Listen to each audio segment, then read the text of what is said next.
E aí, me diz uma coisa: você sabe a diferença entre o idiota e o herói? Simplesmente o resultado. Eu sou a Karen, piloto de Boeing 737 e professora na escola Trem de Pouso. Eu sou a Audrey, piloto de A320 e trabalho com fatores humanos na aviação. E estamos aqui hoje com mais um episódio do nosso podcast Atitude Positiva. O podcast para quem quer se aprofundar em assuntos complexos da aviação. E hoje nós vamos falar sobre um assunto bastante polêmico, né, Audrey? Com certeza. Que muito se fala na internet, com vários vieses, com vários pontos de vista, e a gente vai trazer a nossa visão aqui, se aprofundando junto aos sistemas complexos. Os nossos famosos sistemas complexos, que tanto vamos falar ainda, né, nesses dias. E hoje nós vamos falar sobre um assunto bastante polêmico, que são acidentes. Acidentes aeronáuticos. Então, muito se fala na internet, muito se traz alguns pontos de vista um tanto quanto duvidosos, e hoje a gente vai trazer uma visão muito técnica, muito aprofundada e muito complexa, né? Se aprofundando aí nos nossos famosos sistemas complexos. E uma coisa que nós vamos trazer aqui hoje, né, para falar um pouquinho e nós estamos lidando assim, acidente que deu certo e que deu errado, né, cara? Então, falar um pouquinho do que é esse acidente, né? A própria definição do acidente e por que nós estamos tratando o que deu certo e o que deu errado. E quando se fala assim, acidente que deu certo e acidente que deu errado, como assim, né? Então é importante a gente já entrar com uma definição bastante específica, que é a definição de acidente. Então, quando a gente fala em acidente aeronáutico, a gente tem um dos três elementos, né? Então, morte, lesão grave ou dano estrutural. Não precisa ter os três para ser classificado como acidente. Então, o que a gente traz aqui do nosso ponto de vista como acidente que deu certo? É aquele acidente que aconteceu, uma circunstância que levou a uma condição que não deveria acontecer, mas que deu certo no sentido de que a gente não teve morte, né? Então, a gente pode ter tido uma lesão grave ou pode ter tido um dano estrutural, na maioria dos casos, né? Mas que a gente não teve morte. Então, é um acidente que foi gerenciado, né, através de recursos ali que a gente vai falar bastante, né, de assertividade, de objetividade, CRM, uma série de fatores, né, que vão elevar o nível de segurança operacional dessas situações e que vão levar a um acidente que deu certo, né? Então, isso que a gente quer trazer aqui como ponto de vista do atitude positiva. Com certeza. E para começar a falar de acidente, né, nós vamos começar um que infelizmente teve vítimas fatais, que é o acidente da Germanwings, né? Então, um breve histórico do que foi esse acidente. Esse avião ele decolou de Barcelona para uma cidade na Alemanha. E um tempo depois da decolagem, mais ou menos meia hora depois que esse avião decolou, o comandante do voo ele se ausentou da cabine de comando para ir ao banheiro, para utilizar o banheiro, provavelmente. Que é uma coisa normal, né? Que é um procedimento normal, né? Os pilotos eles são autorizados e permitidos a utilizarem o banheiro durante o voo, né? É bem normal. E quando o comandante foi retornar para a cabine, o primeiro oficial que estava lá dentro, também proficiente na aeronave, com tudo certo, né? Todas Tudo as dentro do procedimento normal. habilitações, tudo. Ele não permitiu mais a entrada do comandante na cabine e acabou levando esse avião a se chocar com o solo intencionalmente, né? Por que a gente fala intencionalmente? Porque ele teve a intenção de acabar com a vida dele e das pessoas, consequentemente, né, daquelas 150 pessoas que estavam a bordo. Eram 144 passageiros, mais 6 pessoas da tripulação. E quando nós falamos desse acidente, quando a gente traz para falar sobre ele, ele aconteceu em 2015, e é um acidente que ele foi um marco quando a gente fala de saúde mental, né? E se a gente está falando de fatores humanos e saúde mental de pessoas, de pilotos, aeronautas, de todo mundo que está envolvido em um ambiente aeronáutico, em um ambiente complexo, o quanto as nossas emoções e o quanto aquilo que acontece na nossa vida impacta nos nossos processos decisórios, né, Karen? Então, todas as decisões que são tomadas na nossa vida, a gente toma decisão o tempo todo, né? A gente acorda tomando decisões. Então, ainda, né, com o histórico desse acidente, esse primeiro oficial ele já tinha umas questões de saúde prévias que acabaram impactando em um certo medo de falar para a empresa das situações que ele estava passando. Sim, até porque se existe, né, um protocolo quando tu menciona algo, né? Então, o pessoal tem medo, né, como tu fala muito, de perder as asas, né? Então, se eu comentar isso, se eu trouxer isso à luz, né, isso vai ser investigado, eu vou sair do voo. né? Então, eu não vou estar voando, eu não vou estar produzindo, eu vou estar ganhando menos, né? Então, existem uma série de implicações, né?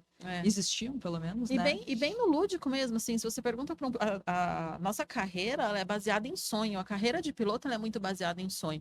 Acho que quase todos os pilotos que eu conheço hoje tiveram o sonho de se tornar pilotos e hoje eles estão vivendo um sonho.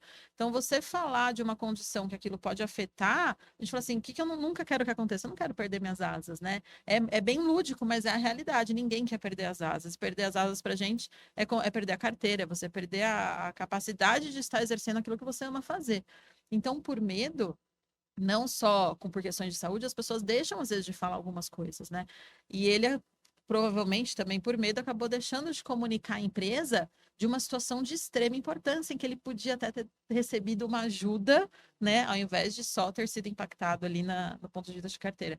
É muito fácil a gente ver isso agora, né, depois que aconteceu. Nós tivemos uma série de estudos após. Mas isso fez com que ele realmente entrasse em estado de depressão nesse meio tempo, e nesse momento do voo foi mais do que ele pôde suportar. E acabou que ele acabou, né, fazendo isso com a própria vida e com a vida de outras pessoas, o que tem um impacto muito grande. O que nós tivemos, né, de retorno, se eu posso dizer dessa forma, desse acidente, é que vários programas com relação à saúde mental e incentivo para que as pessoas falem aconteceram após esse acidente, né? Então, nós temos aí ao redor do mundo os programas de suporte entre pares, em que as pessoas, os pilotos e já eventualmente para outras categorias também, possam conversar entre si e falar dos problemas, porque ninguém tem um problema hoje e estoura amanhã, né? O problema ele não vem assim, hoje eu tô com um problema e amanhã eu já não aguento mais esse problema. É uma bola de neve. E é interessante esse programa, porque, como tu falou, são pares, ou seja, são pessoas que exercem a mesma função que você. Então, tu não tá falando com uma pessoa que não entende a tua realidade, uma pessoa que tá lá no ar-condicionado, preenchendo planilha no computador, né? Então, se tu é um piloto, tu está falando com outro piloto, né? Então, as pessoas se entendem, acabam tendo mais empatia por entenderem melhor o contexto operacional. E isso são programas que existem ao redor do mundo, em todas as companhias aéreas, e que foram fortalecidos, né, por assim dizer, após o acontecimento desse acidente que teve uma repercussão enorme na nossa sociedade, né? E socialmente, hoje em dia, a gente já fala muito mais de saúde mental com mais liberdade, mais assertividade, né? Para sair, aos poucos vai saindo aquele estigma de falar sobre saúde mental, saúde integral. Então, infelizmente, né, tivemos esse acidente, assim como também houveram outros acidentes da mesma, com similaridades, mas ele trouxe muito conhecimento para esse ponto de você ter pessoas que compartilham da mesma realidade e da importância de pessoas que têm esse compartilhamento de realidade para falarem sobre determinado assunto. Então, realmente, o quanto os nossos processos decisórios são impactados pelo que acontece no nosso dia a dia e o quanto uma breve conversa com um colega pode ajudar nisso, né? No Então, momento certo. no momento certo. E assim, as pessoas elas acabam precisando de ajuda e pedindo ajuda quando se sentem confortáveis para isso, né? E acolhidas. E é importante destacar também que esses programas, eles são extremamente protegidos, né? No sentido de que aquilo que é falado não é levado para uma chefia, não é levado para um coordenador, né? São situações que são pontuais e que são resolvidas ali naquele momento com o suporte que aquele tripulante precisa. Exato. O objetivo é acolher sem julgar, sabe? Acolhimento sem julgamento. E isso é muito importante e acredito que até é importante a gente puxar quando a gente fala, né, sobre o idiota e o herói.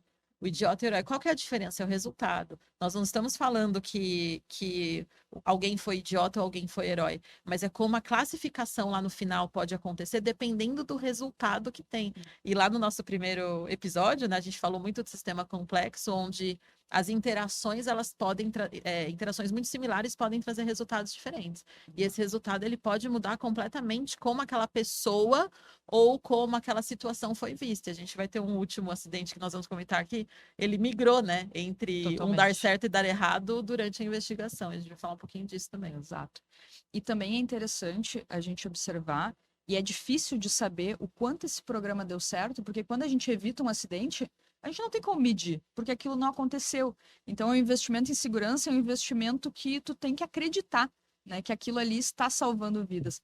Mas quantas vidas, considerando tripulantes e passageiros, e eu até me arrepio falar isso. Também, porque quantas vidas já foram salvas por programas como esse? A gente nunca vai conseguir medir, mas certamente Eu acredito que foram mais de milhares. Eu não tenho dúvidas de que a gente tem muito dado aqui, mas nós não temos esse número. Que bom que a gente não tem esse número. Não É um número que chora, a gente Audrey. não quer ter. Não, eu fico até arrepiada, emocionada quando a gente fala sobre esse assunto, porque tem uma importância tão grande, não só na aviação, é que nós vivemos a aviação e a gente enxerga isso todos os dias com os nossos pares, né? Com os nossos amigos. Então, a gente precisa dar muita atenção para isso. E é importante falar sobre isso. E você falou uma coisa genial, né? Genial, quando você dá essa abordagem para esses programas de saúde mental, né? As coisas que deram certo, nós não vemos o número do que deu errado. Isso é genial, fantástico. E é importante também a gente entender, né, como essas emoções e esses sentimentos, eles vão estar sempre presentes na nossa vida, independente de tu estar dentro da cabine, fora da cabine, de tu estar com a tua família, de tu estar, enfim, independente do momento que você está agora aí atrás do computador, né, com seus problemas, com as suas emoções, com as suas soluções, e como isso impacta no nosso processo decisório. Então, a nossa capacidade de decidir, a nossa capacidade de avaliar. Então, nesse acidente, imagina o nível do estresse, do pensamento, do julgamento, né, que o copiloto estava naquele momento para tomar esse tipo de decisão. Não deixa de ser um processo decisório, porque ele decidiu fazer isso. Com certeza. E nós falamos também no nosso primeiro episódio, né, sobre os extremos das emoções ou até as emoções. E o quanto as nossas emoções, o problema fica, mas a emoção tá junto com a gente. Então é importante trazer essas emoções e a autoavaliação é muito importante para isso, né? Como que eu estou me autoavaliando? Como que eu tô colocado hoje? Eu tô apto a fazer isso ou eu não tô apto, né? Eu posso fazer, eu tenho condições de fazer isso que está previsto que eu faça? E uma pessoa que ela tá mentalmente impactada, né, de certa forma, ela pode não necessariamente atuar da forma que a gente espera. Então, tudo que está ligado à nossa emoção, principalmente emoções extremas, que era o caso, né, desse primeiro oficial, que ele estava sob provavelmente extremas questões emocionais ali, levam a gente a tomar decisões acertadas ou não, né? E isso pode impactar não só na nossa vida, né? Aquela coisa. O nosso comportamento, ele não afeta só a nossa vida, mas ele afeta a vida de todo mundo que está em volta. E nem sempre a gente consegue ter plena certeza de como está afetando as pessoas ao nosso redor. E uma coisa interessante também de destacar é que as empresas aéreas, no momento que tu disser que tu não está apto para o voo, independente de ser uma gripe ou de ser uma questão psicológica, não existe assim uma punição, não existe um julgamento. Tu simplesmente sai da escala e alguém vai entrar em contato contigo para tratar aquilo. Então, seja fadiga, né? Ah, tô me sentindo cansado, né? Esses dias o meu bebê, né? Eu tenho um bebê de 1 ano e 5 meses. E ele passou a noite toda acordado e no finalzinho, assim, eu consegui dormir. Mas se eu não tivesse conseguido tirar aquela soneca final ali para depois ir pro voo, certamente eu iria ligar para a companhia e dizer, olha, eu tive uma noite muito ruim, eu não vou conseguir voar. Né? E a empresa tem gente de sobreaviso, tem gente de reserva. Claro que isso não pode ser uma coisa usual, né? Todos os dias o meu bebê não dormiu bem, né? Todos os dias estou com problema emocional, todos os dias estou com problema psicológico. Não é, todos os dias estou gripada, né? Não é essa a questão. Mas existe, tu tem esse espaço dentro da companhia para pedir ajuda, para dizer que tu não tá apto para voar. Então tu não precisa ir pro voo se arrastando. Com certeza, até porque nós somos pessoas, né? E pessoas vivem coisas que pessoas vivem. As coisas acontecem na nossa vida e às vezes fora do nosso controle. É importante nós percebermos, tô apto ou não tô apto para fazer determinada coisa. E isso tem uma importância e impacto direto na segurança, que é o que a gente, né, preza assim com todas as forças como o maior valor sempre. E agora vamos falar do acidente que deu certo, ou seja, daquele acidente que a gente não teve vítima fatal, que a gente não teve lesão grave, teve dano estrutural, porque a aeronave fez um pouso relativamente forçado, né, numa situação que não estava prevista, mas que foi um sucesso total, que foi o voo do Air Canada 143, que simplesmente, Audrey, ficou sem combustível em pleno voo. É interessante que quando a gente fala, ficou sem combustível em pleno voo. Como assim ficou sem combustível, né? A gente vai contar aqui um pouquinho do histórico desse acidente para entender o que levou esse avião a sair sem combustível. Exato. E claro que a gente sempre fala, né, que um acidente nunca é uma causa única, né? Sempre uma sucessão de fatos que estão ocorrendo em tempos diferentes e que vão resultar em coisas diferentes que não se consegue prever, que é justamente a nossa definição lá do nosso primeiro episódio de sistemas complexos. Mas aqui a gente teve 2 elementos que foram muito decisivos, né, nesse acidente, que foi a mudança do sistema imperial para o sistema métrico que o Canadá estava fazendo, exatamente nessa época.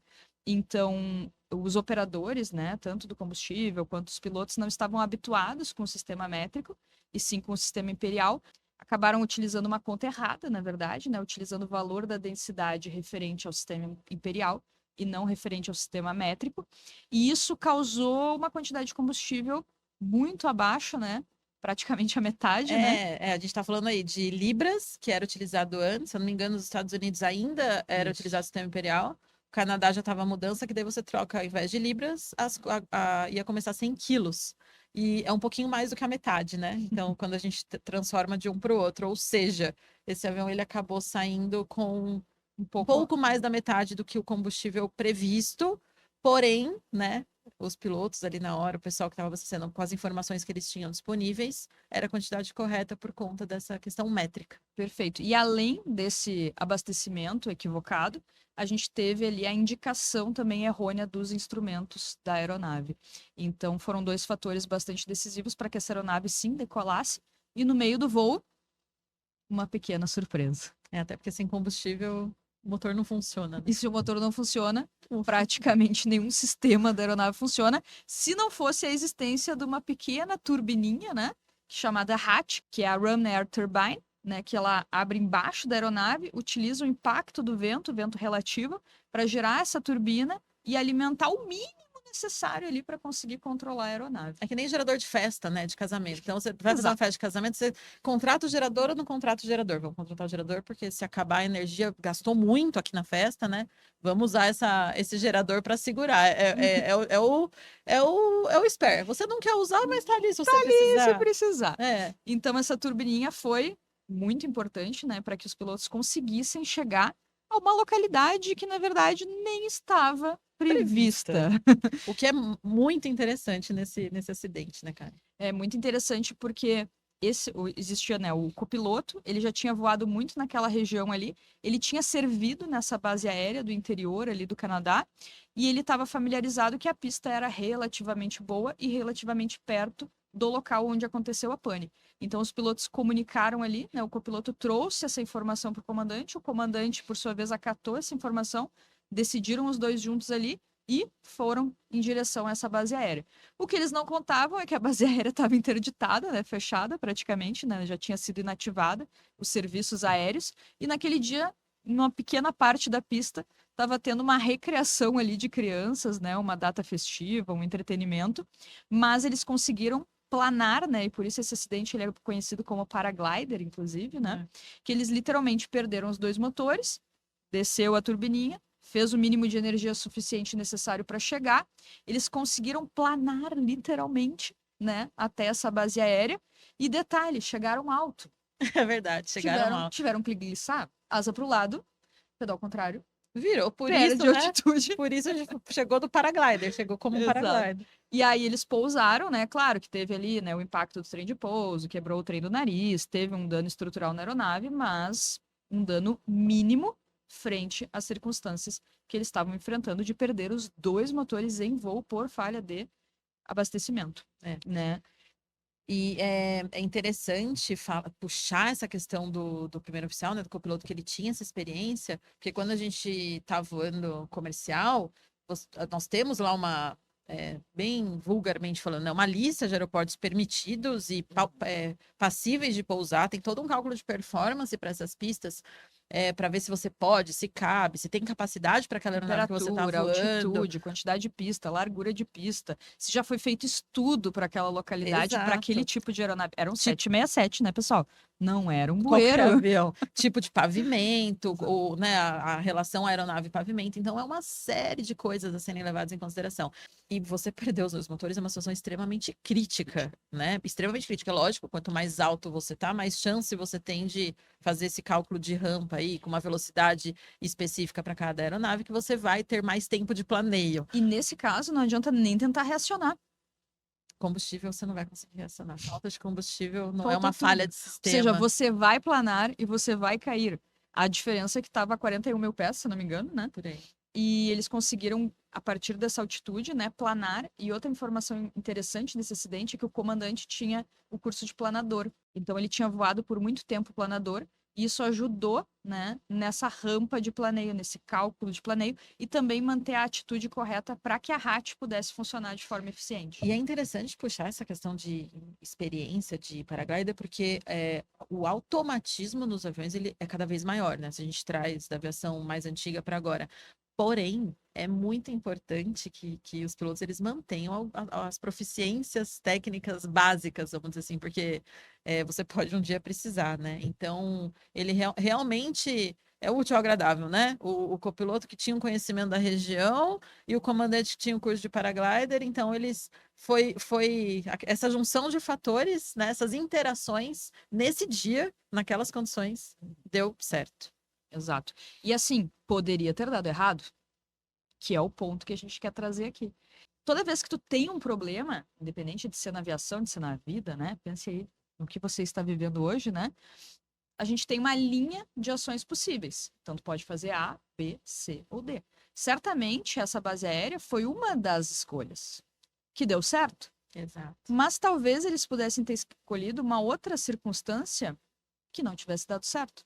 A própria base aérea podia não ter dado certo, né? A própria base aérea, Dependendo de se a vento. recreação fosse em cima da pista. Exato. Em cima de toda a pista. Imagina uma estrutura de tendas em cima da pista. Como que você vai tirar uma estrutura? Não vai. Exato. Então, é quando a gente fala das interações de um sistema que tornam ele complexo, porque o resultado pode ser variável. A gente tem 1 milhão de ICs, né, nesse acidente e em vários outros. Deu certo. E quando a gente fala do deu certo ou deu errado, é que nem o erro, né? Quando que a gente percebe o erro? Só depois. Só depois que ele acontece. É. E quando que a gente sabe se uma decisão ela realmente foi acertada, se o nosso processo decisório, se aquele alinhamento de coisas que aconteceram, a sequência de eventos, se aquilo deu certo ou deu errado? Só depois que o resultado No já momento aconteceu. da decisão, tu nunca vai ter certeza de absolutamente nada. Até porque, se a gente for falar de consciência situacional, a gente nunca tem consciência situacional plena sobre nada. Até é legal falar de consciência situacional porque assim, né? A nossa consciência situacional, ela é de acordo com a interpretação das informações que a gente tem. Por isso que a gente pode não necessariamente estar com ela plena. Pode ser que a interpretação daquilo, e não é que você está certo ou você está errado, mas são a forma como a informação é apresentada. Nesse caso deles, até né, por uma indicação ali depois que eles perceberam, falhou os dois motores, nem a indicação, né? Falhou os dois motores. Então, eles viram que não tinha mais combustível, eles viram que o negócio não Que ia estava cair. bom, né? Vai cair. Ia descer, Vai ia descer. para baixo. A gravidade não ia ajudar tanto assim, né? Então, eles acabaram sabendo, perdeu os dois motores. Era escolher onde pousar, como pousar, E é isso. e é isso. Então, as informações foram apresentadas de uma forma muito brusca, né? E eles tiveram que tomar uma decisão num tempo reduzido, porque esses problemas, né, a gente tem que tomar a decisão sob risco e ambiguidade. Tem risco? Tem risco? Tem ambiguidade? Tem. Sim. Onde que eu vou pousar? Será que vai dar certo? Será que não vai dar? O que eu tenho disponível, né? Eu posso ter um aeroporto incrível para pousar, mas eu vou chegar lá? Talvez eu não. Talvez eu não chegue. E é interessante alfinetar um pouco mais essa questão da consciência situacional, e eu sei que a Audrey gosta de falar isso, e isso é uma coisa que muita gente fala na internet, de perdeu a consciência situacional, reduziu a sua consciência situacional, mas se a gente perdeu, a gente vai perder algo que a gente tem, e a gente nunca tem consciência situacional plena de absolutamente nada. Dentro da cabine, a gente está limitado às informações que o avião está te mostrando. Nesse caso do paraglider, quando eles decolaram, qual era a informação que o painel dava? Que estava tudo ok.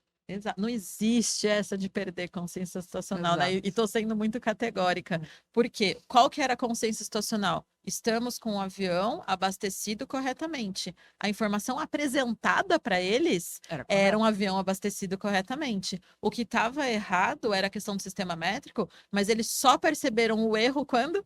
Depois. Então, foi um erro que aconteceu ali em algum momento, por causa de uma transição do sistema métrico, mas eles estavam sim com a consciência situacional em plena coerência, vamos dizer. Ele estava coerente com o que estava acontecendo, eles estavam interpretando a informação da forma correta, mas a informação do sistema médico não estava sendo passada da forma correta. E é por isso que a gente diz que aqui o podcast é para trazer assuntos complexos da aviação e também modernos, porque muitas vezes a gente fala ou ouve falar de acidentes com conceitos ainda muito ultrapassados, né? Então, exemplo que eu sempre gosto de trazer é o queijo suíço. Como se o acidente fosse muito simples, né? A gente tivesse várias fatias de queijo, essas fatias de queijo, os buracos se alinhassem e daí o acidente aconteceu. Então as barreiras, né, que são as fatias do queijo, não foram capazes de conter o acidente. Então, é muito simplificar uma coisa que é altamente complexa. Eu gosto de utilizar o modelo do queijo suíço, e eu utilizo, tá? Não só gosto, como eu utilizo, porque ele foi e é muito importante para definir uma série de coisas que nós temos hoje. Mas ele é simplificado, porque o alinhamento dos buracos do queijo, eles não estão necessariamente considerando a complexidade do sistema, que são as interações variáveis, né? Então, quando às vezes eu vou falar desse assunto, eu uso umas bolinhas assim espalhadas na tela, com um monte de fios conectados, e essas são as interações, porque você tira o ambiente complexo, ele não é linear. E o modelo do queijo suíço, ele é linear, então ele é muito importante. Eu utilizo ele sim, mas vamos trazer essa complexidade para as coisas mais modernas e práticas, que é uma das nossas propostas aqui, né? E por isso que a gente está trazendo esses acidentes e trazendo conceitos, tentando de uma forma mais prática, né? Observadas mais na prática. Então, o que a gente pode observar nesse acidente, né? Comunicação extremamente efetiva, né? Então, mesmo, imagina você lá, tripulando, perdeu os 2 motores. Manteve a calma, ações possíveis, possibilidades. A gente está alto, tem tempo, controla o avião, navega, comunica, né? Então, assim, como o treinamento é importante, né? E não só o treinamento lá na companhia, mas o treinamento desde o seu piloto privado, seu piloto comercial, os cursos complementares que você tem a oportunidade de fazer, né? Hoje o online nos traz toda essa possibilidade. A escola Trem de Pouso traz esse viés muito mais prático, muito mais moderno, muito mais operacional, muito mais voltado para o que o mercado exige e, principalmente, não é só o que o mercado exige, é o que você precisa saber e dominar como piloto, as famosas competências, habilidades e atitudes Com que a gente certeza. sempre fala tanto, né? É clichê, né? Voe como você treina e treine como você voa. O nosso treinamento e experiência tem um valor e importância fundamental nas nossas decisões ali na frente, porque é o que a gente treina. A gente treina para não usar aquela questão em situações de emergência. Mas o nosso treinamento ele é desenhado para que cada vez mais nós tenhamos bagagem para atuar sempre que necessário. O que acontece na vida real não necessariamente vai acontecer ipsis literis o que nós treinamos, mas o que nós treinamos, ele é feito e desenhado para nos dar bagagem para atuar em diversas situações que acontecem no dia a dia. E é interessante, até mesmo nesse acidente, a gente trazer fatores da formação dos pilotos. Então, a gente teve ali um deles, o comandante tinha experiência em planador. Planador é obrigatório para se tornar piloto? Não. Negativo. O primeiro oficial ali, o copiloto, ele conhecia aquela região. Será que é obrigatório conhecer todas as bases aéreas e todas as micropistas que existem no planeta? Não. Mas aquele conhecimento anterior, aquele conhecimento prévio, foi extremamente importante para a vida deles. Com certeza. Então, no seu treinamento aí de piloto privado, piloto comercial, independente da etapa que você esteja, você seja piloto ou não, pensando de uma forma muito mais macro, né? Aquelas circunstâncias, aquele dia que você, isso aqui é bobagem, né? Será que essa bobagem não é o que vai fazer diferença no momento decisivo? Tá nos detalhes, né? Tá nos detalhes. E quando a gente precisa, o nosso cérebro, né, trazendo um pouquinho de neurociência, ele vai acessar soluções desde que em algum dia você tenha consumido aquelas soluções. É o conhecimento especializado. Aquilo pode te trazer, vem em forma de viés, vem em forma de heurística, faz com que a informação tá lá, de alguma forma. Eu criei muito hábito, né? Acredito que você também. Desde a época do Aeroclube, em ficar pensando nos cenários possíveis em voo. Sim. Ainda mais quando faz voos mais longos, né? Quais são os aeroportos que eu tenho aqui no meu redor? Sim, campo de pouso, campo de apoio. A gente fazia isso muito no Aeroclube, né? Quando vai treinar pane. Então, assim, quais são os aeroportos que eu tenho ao meu redor? Quais desses aeroportos que eu tenho aqui, eles estão disponíveis para mim? Porque eu posso ter 10 aeroportos. Mas desses 10, pensando num avião maior, né? Por exemplo, nesse caso, um 767. 5 deles são aeroclubes pequenos. Eu não vou caber lá, então não são plausíveis para que eu opere. Então, desses 10, eu tenho 5.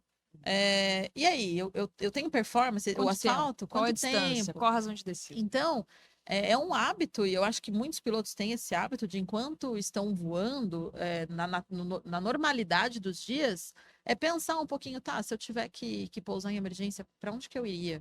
Ou durante uma aproximação, né, fazer aquele voozinho mental rápido, sabe aquele repasse? Se eu tiver que arremeter, minhas ações aqui são tais. A gente faz muito isso quando nós somos alunos, né? Sim. E é legal levar isso para a vida, porque essa experiência e esse conhecimento especializado, eles podem até diminuir a incidência de um startle effect, que é o efeito surpresa Sim. que a gente chama. Então, quando mais conhecimento você tem de determinadas coisas, isso pode diminuir o seu tempo de travamento, né, do efeito surpresa, que ele tá, tive um problema, aquela respirada, o que que eu faço agora?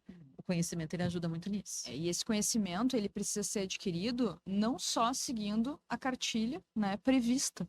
Então, o que a gente vê hoje chegando no mercado de trabalho? Muitas pessoas que só fizeram a sua formação básica, independente da área que seja, seguiram ali o que está no regulamento, fizeram os mínimos, e a gente fala essa expressão, né? Ah, beleza, eu cumpri os mínimos, estou apto a ingressar em determinada companhia, em determinada vaga. Mas será que as companhias querem os mínimos ou será que as companhias querem os máximos?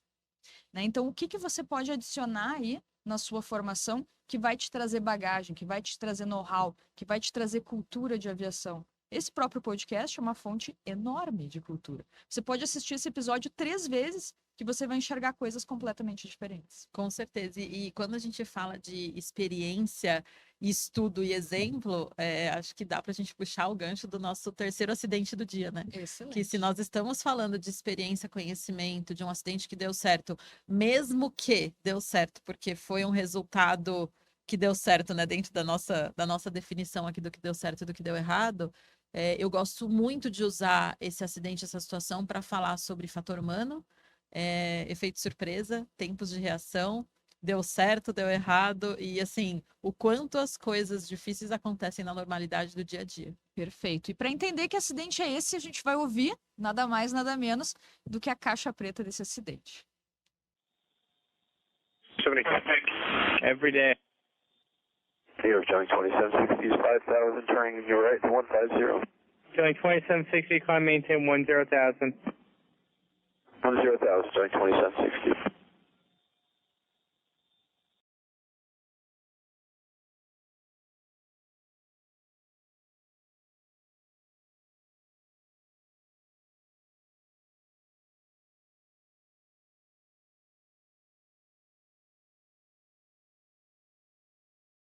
Cactus 15.9, turn left heading 270. This is Cactus 1539. Hit birds to lost thrust on both engines, returning back towards LaGuardia. Okay, you need to return to LaGuardia. Turn left heading up 220. 220. Sorry, stop your departures. Got emergency returning. It's 1529. He bird strike. He lost all engine. He lost the thrust in the engines. He's returning immediately. Cactus 1529, which engines? He lost thrust in both engines, he said. Got it. Cactus 1529. If we can get it for you, do you want to try to land 1013? We're unable. We may end up in the Hudson. Johnny 2760, turn left 070. 070, Johnny 2760.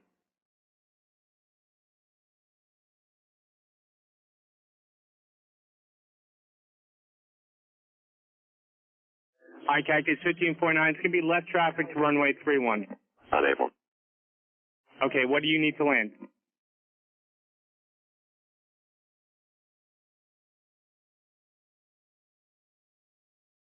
Cactus 15.9. Runway 4 is available if you want to make left traffic to runway 4. I'm not sure we can make any runway.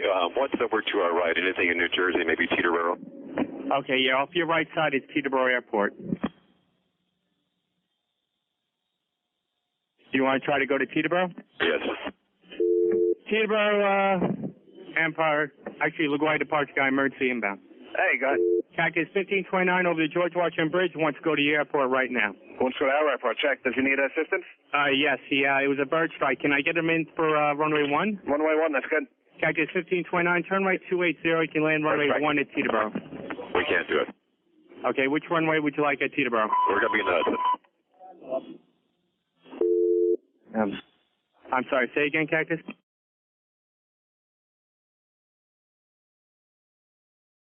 All right. Charlie 2760, contact New York 126.8. 26.8, Joey 27.6.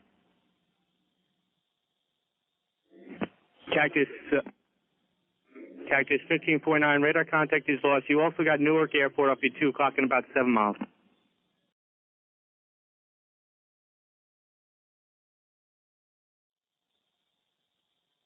Eagle 5 4718, turn left bank 210.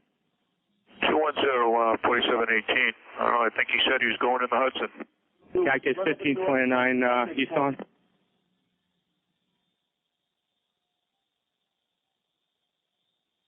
Cactus 1529, if you can, you got runway 29 available at Newark, will be 2 o'clock in 7 miles. Eagle 5 4718, climb maintain 12000. Okay, 1000 and even 5 at Kuwait hit. Eagle 5 4718, I'm sorry, I missed that. Say again. And we're up to 12,000 280 hit. Okay, thank you. Eagle 5 4718, turn left 220. 20473. Analisando essa caixa preta, né? É chocante, né? E alguém identificou? Será que eu não sei se o pessoal já conseguiu? Com certeza. Acredito que sim, Com né? certeza. Já foi identificado. É, o acidente do Rio Hudson, né? É um acidente que ele vai ilustrar muito milhões de conceitos relacionados à segurança, relacionados a, como tu falou, né? Processo decisório, assertividade, objetividade. Falando assim em objetividade, eu gosto de destacar os tempos, que é um negócio impressionante desse acidente. Eu vou até olhar aqui, ó. 5 segundos do impacto até a comunicação interna de que haviam perdido os motores. 5 segundos. Meros 5 segundos. Já passou 5 segundos, só a gente falando aqui. Já foi. Já foi. Depois a gente tem 23 segundos do impacto dos pássaros, né? Até a comunicação externa, ou seja, para a torre, né? Mayday. Mayday, Mayday, Mayday, perdemos os 2 motores. Ainda sem curso de ação, né? Sem curso de ação nenhum, né? Simplesmente voou a aeronave, navegou, né? Ali, comunicou. Acho que é importante, cara, a gente só, né, situar. Gente, esse acidente, né, que deu certo, eles decolaram de LaGuardia e tiveram um encontro com pássaros logo após a decolagem.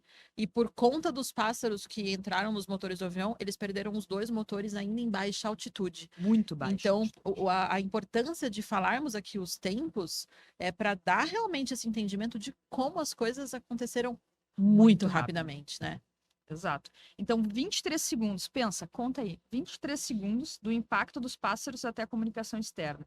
E o total, a gente teve 2 minutos e 18 segundos do impacto dos pássaros até verbalizar que ia pousar no Hudson para a torre de controle, ou seja, ele já tinha decidido isso antes. Eu demoro mais tempo para escolher meu lanche no McDonald's. Eu demoro Não mais é? tempo para qualquer coisa.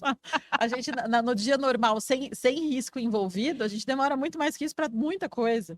E o que eu acho também interessante nessa caixa preta é o flap 2, que não é um procedimento normal nesse tipo de aeronave, mas também a situação não era normal. Mas é interessante analisar como o piloto estava consciente e confiando nas suas ações. Então ele pediu o flap 2. E outra, o copiloto não questionou. O copiloto teve uma função fundamental nesse acidente. A comunicação entre eles foi Parecia um fator simulador. crucial. Foi Parecia um crucial. simulador, parecia que eles sabiam o que ia acontecer. E eles sabiam o que esperar um do outro, né? É muito legal ver essa interação e o quanto isso foi importante. Porque, às vezes, eu puxo, né? E se tivesse tido um questionamento ali, qual flap seria? 2 ou 5? Pronto, já acabou o tempo. Né? Acabou o tempo. Exato. Então, assim, é muito legal, e isso a gente observa muito nos acidentes que deram certo dentro da nossa definição, que os 2 pilotos estavam em muita sincronia, muito objetivos, o CRM funcionando muito bem, um confiando muito na proficiência do outro, e todo mundo acreditando que iria dar certo. E então, assim, né? Eles decolaram, perderam os 2 motores, e em algum momento desses, entre o impacto e o pouso, foi 3 minutos e pouquinho, não chegou a dar 4 minutos. Então, eles decidiram pousar no Rio Hudson. Então, eles decolaram, perderam os 2 motores e pousaram no Rio Hudson. 3 minutos entre o impacto e o pouso. Um pouquinho mais, entre o impacto e o pouso. Então, gente, 3 minutos é um tempo extremamente reduzido. E quando a gente falou, né, algumas vezes aqui da importância do treinamento, e puxei o gancho do Startle Effect, né, que é o efeito surpresa, imaginem eu sempre me imaginei, né? A gente vê acidentes, eu sempre imaginei como que será que a gente teria reagido nessa situação. Então pensem assim, você tomar a decisão de pousar no Rio com um aeroporto relativamente perto. Sim. Mas era um comandante muito experiente, né? Muito bem treinado. Isso foi visto depois no pós, nas investigações, enfim. Então, o processo, o treinamento, experiência dele foi de extrema importância no processo decisório dele naquele momento. Toda essa questão dessa padronização, né, Audrey? Então, tu vê ali que ele solicitou flap 2, o copiloto botou flap 2, conferiu o flap 2, né? Eu falo do flap 2 porque ficou muito nítido ali, né? Essa questão dessa sincronia, dessa confiança, procedimento, checklist, né? Então, assim, o treinamento muito bem realizado e tudo muito dentro da padronização, dentro do que é previsto, mesmo numa situação que não seria prevista. Eu não sei se você se recorda, esse acidente ele deu origem também a um filme, né? Sim. Acho que é um livro também, é um filme. E o filme que é super famoso, e no filme, né, na imagem que eles estão fazendo, e eu acho legal até apelar para o filme, porque as expressões faciais dos atores do filme são muito boas, eles são ótimos. E quando ele dá o flap 2, né? Você gostou? Quando o comandante pede o flap 2, o copiloto fala, one more? Ele pergunta, one more? Aí e o comandante fala, não, vamos assim. E o copiloto entende. Tipo, essa comunicação, tá? Eu tô entendendo que nós estamos tomando decisões para nossa melhor performance aqui nessa situação tão difícil, né? Então, foi uma decisão tomada ali e eles verbalizam isso na cabine. Assim como também um pouco do filme, né? Quando eles tomam a decisão de ir pro Rio, ele começa a não se comunicar mais com a torre. Ele avisa, vou pousar no Rio. E acabou, porque ele começou a gerenciar a carga de trabalho dele para ficar presente ali somente o que era necessário para aquele momento. Ali que era era handling, né? comunicação com o copiloto, E handling. pousar o avião, avisar lá atrás, preparar para impacto, né? Impacto, abaixo, para que ele pudesse realmente efetuar o pouso, fazendo o máximo de procedimento possível dentro do tempo curtíssimo que ele tinha. Sim. Então, imagina essa carga de trabalho. Tu decolou, tu tá em baixa altitude, tu perdeu os 2 motores. Tu tem que comunicar, entender o que tá acontecendo, entender para onde tu vai, comunicar com o copiloto, comunicar com a torre e ainda avisar os passageiros. Exatamente. E pousar com sucesso no Rio. E pousaram com sucesso no Rio. E lá no julgamento, né, quando vai falar desse acidente, ele foi muito difícil no julgamento, porque fizeram os testes em simuladores, né, em simuladores da própria aeronave, e inicialmente no julgamento eles colocaram que era possível ter retornado para o aeroporto de LaGuardia. Mas quando questionaram, e eu posso estar até falando o número de tentativas erroneamente aqui, mas eles falaram, depois de quase acho que 40 tentativas, não sei, que eles conseguiram pousar no LaGuardia, dentro de um ambiente controlado, que era o simulador. Sabendo o que ia acontecer. Sabendo o que ia acontecer. Quais eram as alternativas viáveis. Para que lado a curva ia ser feita. Então, assim, quando eles falaram dessa quantidade de vezes, foi quando... E eu gosto muito de falar dessa situação por causa do fator humano. Porque, assim, gente, a gente precisa incluir o tempo de tomada de decisão que é do fator humano, que é próximo a 15 segundos. Eles incluíram, na sessão do simulador, algo próximo a 15 segundos para a decisão. Não chegava mais. Não chegava mais. Então, assim, é bem provável, a gente não pode ter certeza de nada, que se houvesse a tentativa de retornar para a LaGuardia, não chegaria no aeroporto. Seria um acidente que daria errado. Teria dado errado então, nesse nosso, né? Novamente, o processo decisório, né? A decisão assertiva, que acabou dando certo, mas se fosse uma decisão errada, teria dado errado. Mas como saber se a decisão é certa ou errada? Não tem. Não Só tem depois como. do resultado. Exato. Por isso que é complexo, né? E por isso que o conhecimento prévio, as habilidades, as competências, tudo isso vai ser tão importante nesse resultado final, né? Então, eles deram aula de CRM, deram aula de comunicação, deram aula de padronização, de procedimentos, de objetividade, de absolutamente tudo que a gente fala de segurança, e por isso que esse acidente, ele é um acidente que ilustra tanto, né? Quando a gente vai falar de segurança de voo e de acidentes que deram certo. Em sistema complexo, né? Falando de sistema complexo, eu não gosto de deixar de falar o fator sorte, né? Eu acho que existe um pouquinho do fator sorte. A água, o vento, como as coisas estavam, mas assim, a experiência, o treinamento, o tempo de decisão, que apesar de ter tido uma demora, não demora é até ruim Até falar, ruim falar. mas assim, os segundos que ele teve, que ele tomou para tomar a decisão, foram assim, parece que foi tudo milimetricamente pensado, né? Parece que foi orquestrado, né? Eu gosto muito de falar do acidente porque ele realmente é uma referência quando a gente fala de interações de sistemas complexos e Sim. eu acho muito engraçado citar também do filme, né? Uhum. Quando aí é do filme, né? A gente tem toda uma questão realidade e filme, Ficção. mas que o comandante perguntou pro piloto, tá, você teria feito alguma coisa diferente? E eu mesma às vezes pergunto em situações, eu falei, você teria feito alguma coisa diferente? Ele fala, eu teria feito isso no verão, que a água estava muito gelada e a gente teve que ficar lá próximo. Muito bom. E uma questão que nesse acidente muitas vezes não é falado, que a gente já mencionou aqui, é o papel do copiloto, né? De ter acreditado, de ter seguido o procedimento, de não ter aumentado a carga de trabalho do comandante, que já estava extremamente sobrecarregado naquela circunstância, mas também o resgate. Né? Então, quando a gente fala de CRM, a gente não está falando só de cabine. E os comissários, né? A gente não- atuação dos comissários exato. no tempo todo. Os comissários ouviram. Imagina, tu decolar, tu é o comissário. Tu decolou, preparar para o impacto. Foi isso. E só. E é isso. E ok, eles vão preparar para o impacto e vai dar tudo certo. Isso é um exemplo de trabalho em equipe, né? Exato. É um exemplo de CRM. E eu gostaria de destacar ainda o resgate. Em 25 minutos, o último passageiro foi resgatado. Então, quando a gente fala de CRM, a gente fala realmente em corporate, né? Em todos esses elementos trabalhando de forma ordenada, todo mundo sabendo o seu papel, sabendo o que fazer, quando entrar, quem acionar, para quem ligar, quem vai primeiro, quem vai depois. Então, assim, foi literalmente, né? Desde o momento que a aeronave decolou até o momento que o último passageiro, e novamente eu me arrepio aqui, né? Saiu da aeronave, a gente teve uma aula de CRM. Uma aula de muitas coisas, né?